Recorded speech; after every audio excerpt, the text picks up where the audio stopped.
South Africa ने पलट दिया आईसीसी ट्रॉफी का इतिहास। पहली बार जीती डब्ल्यूटीसी की चमचमाती हुई ट्रॉफी। कंगारुओं पर भारी पड़ी टिम्बा बाउमा की कप्तानी। फाइनल में मार्करम ने खेली सबसे दमदार पारी।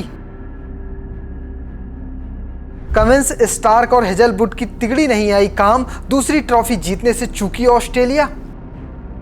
जोकर्स नहीं, तुम चैंपियन हो, ये बात साउथ अफ्रीकाई टीम पर बिल्कुल फिट बैठती है। एक बार फिर से उन्होंने एक नया कीर्तिमान रच दिया है। आईसीसी ट्रॉफी अपने नाम कर ली है। साल 1998 में चैंपियंस ट्रॉफी जीती थी। उसके बाद से सूखा बरकरार था। कभी भी वर्ल्ड कप नहीं जीता था, कभी भी टी20 वर्ल्ड कप नहीं जीता। अब मौका था वर्ल्ड टेस्ट चैंपियनशिप का। इस बार कप्तानी कर रहे थे टिम्बा बाउमा, जोश हेजलवुड हो, पैट कमिंस हो या फिर मिचेल स्टार्क। इन तीन तिकड़ियों के आगे एडम मार्करम वो कमाल की पारी खेली जिसे सालों साल याद रखा जाएगा और लोग इसका उदाहरण देंगे कि मार्करम ने किस तरह से ऑस्ट्रेलियाई टीम को फाइनल में मात दी है और इसी के साथ अपने देश के लिए पहली डब्ल्यूटीसी की चमचमाती हुई ट्रॉफी भी जीत ली है। इस मुकाबले में किस तरह से साउथ अफ्रीका ने ऑस्ट्रेलिया को मात दी, किस तरह से ये तेज गेंदबाजों की तिकड़ी ऑस्ट्रेलिया की फेल हो गई, चलिए आपको विस्तार से दिखाता हूं। ऑस्ट्रेलिया ने अपनी पहली पारी में 212 रन बनाए थे। पहली पारी में टीम के लिए सबसे ज्यादा रन वेबस्टर ने बनाए। शुरुआती झटकों के बाद वेबस्टर 72 रनों की पारी खेली। वहीं इस मैच की पहली पारी में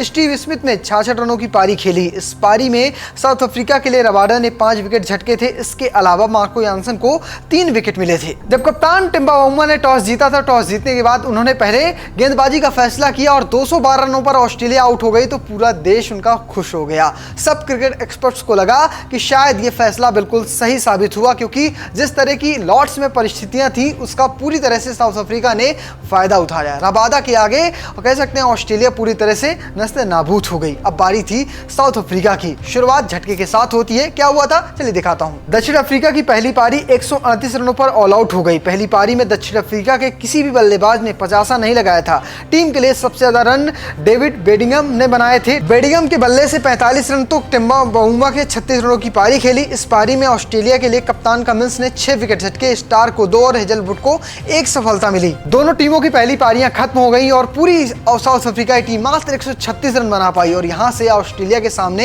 एक बड़ी बढ़त मिल गई। 74 रन मिल गए थे जो लॉर्ड्स में काफी कह सकते हैं यूजफुल होते हैं, काफी मजबूत स्थिति में पहुंचा देते हैं अगर आपको 50 रनों से ज्यादा की बढ़त मिलती है। और उसके बाद फिर शुरू होती है तीसरी पारी इस टेस्ट मैच की, यानी ऑस्ट्रेलिया की दूसरी पारी। किस तरह से बल्लेबाजी की उन्होंने, किस तरह से स्कोर को 250 के पार पहुंचाया और 300 रनों से पहले उन्हें कैसे रोका गया, चलिए आपको दिखाता हूं। ऑस्ट्रेलिया की दूसरी पारी तीसरे दिन 207 रनों पर सिमट गई। दूसरी पारी में मानस लबुशेन ने 22, स्टीव स्मिथ ने 13, उस्मान ख्वाजा ने 6, ट्रेविस हेड ने 8, 9 और साथ में व्यू वेबस्टर ने 9 और साथ में कप्तान पैट कमिंस ने 6 रन बनाए। कैमरन ग्रीन खाता नहीं खोल सके। इसके अलावा एलेक्स कैरी ने 50 गेंदों पर 5 चौकों की मदद से 43 रनों की पारी खेली। वहीं मिचेल स्टार्क 136 गेंदों पर 5 चौके की मदद से 58 रन बनाकर नाबाद रहे। दक्षिण अफ्रीका की ओर से कगिसो रबादा ने 4 विकेट, लुंगी एंगली ने 3 wicket, Marco Jansen, Wiaan Mulder और एडम मार्करम को 1-1 विकेट मिला। 207 रन बना पाती है ऑस्ट्रेलियाई टीम और इसी के साथ उनके पास अब बढ़त हो जाती है 282 रनों की।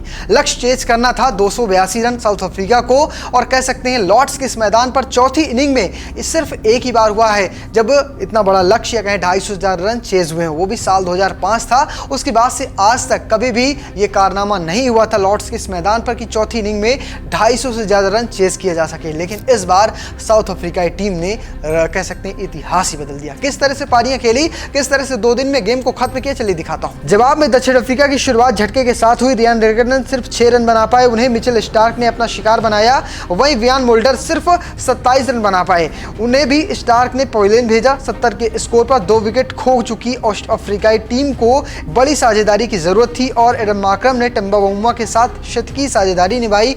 स्कोर 200 के पार पहुंचा दिया। मार्करम 102 और बाउमा 65 रनों बनाकर क्रीज पर मौजूद थे। यहां से टीम को जीत के लिए सिर्फ 69 रनों की जरूरत थी। चौथे दिन कप्तान टिम्बा बाउमा सिर्फ 1 रन जोड़ सके। उन्होंने 5 चौकों की मदद से 66 रनों की पारी खेली। इसके बाद बल्लेबाजी की लिए स्टप्स सिर्फ 8 रन बना सके। वहीं आखिर में बेडिंगम ने कह सकते हैं मार्करम का भरपूर साथ दिया। एडम मार्करम इस पूरे मुकाबले में कमाल की बल्लेबाजी कर रहे थे। कह सकते हैं टीम को बिल्कुल जीत के दहलीज पे पहुंचा दिया। जब जीत के लिए 6 रनों की जरूरत थी उस वक्त जोश हेजलवुड की गेंद पर एक छोटी सी गलती कर पाए और कह सकते हैं अपना कैच ट्रेविस हेड के हाथों में दे बैठे। इस मुकाबले में उन्होंने 137 रनों की लाजवाब पारी खेली। इसे हमेशा याद रखा जाएगा क्योंकि साउथ अफ्रीका सिर्फ और सिर्फ एडम मार्करम के दम पर जीती है, क्योंकि एडम मार्करम ने कह सकते हैं पूरी तरह से इस खेल को एक तरफा कर दिया। वरना हो सकता है अगर विकेट गिरते, जिस तरह से स्टार्क को 3 सफलताएं मिली, इसके अलावा बाकी गेंदबाज अच्छी गेंदबाजी कर रहे थे, अगर साउथ अफ्रीका के शुरुआती झटके लगते जिस तरह से पिछली पारी में लगे थे तो हो सकता है टीम 150 रन न बना पाती। लेकिन इस बार ऐसा नहीं हुआ। इन्होंने इतिहास बदला। लॉर्ड्स के इस मैदान पर 250 से ज्यादा रन चेस किए और पहली बार चमचमाती हुई ट्रॉफी अपने नाम कर ली है। WTC की ट्रॉफी जीत ली है। कप्तान टिम्बा बाउमा के नाम एक और शानदार कीर्तिमान हो चुका है। आपको बता दें कि डीन गैलगर के रिटायरमेंट के बाद से ये जगह खाली थी। टिम्बा बाउमा को कप्तानी दी गई थी और उन्होंने अपनी कप्तानी में अब तक 10 टेस्ट के मुकाबले खेले हैं। इन 10 मुकाबलों में 9 मुकाबलों में जीत मिली है। एक मुकाबले में कह सकते हैं मुकाबला ड्रॉ हुआ था। आज तक टिम्बा बाउमा को कोई भी कप्तान मात नहीं दे पाया है और इसी के साथ उन्होंने पैट कमिंस को मात दी, ऑस्ट्रेलिया को हराया, फाइनल में ऑस्ट्रेलिया को हराया और अपनी टीम के लिए एक ICC ट्रॉफी जीत ली है। चैंपियंस ट्रॉफी 1998 में जीती थी, अब जीत ली है WTC की चमचमाती हुई ट्रॉफी। फिलहाल आप कैसे देखते हैं साउथ अफ्रीका की जीत को? कमेंट बॉक्स में लिखना और पेज को फॉलो करना, चैनल को सब्सक्राइब करना बिल्कुल मत भूलिएगा। धन्यवाद।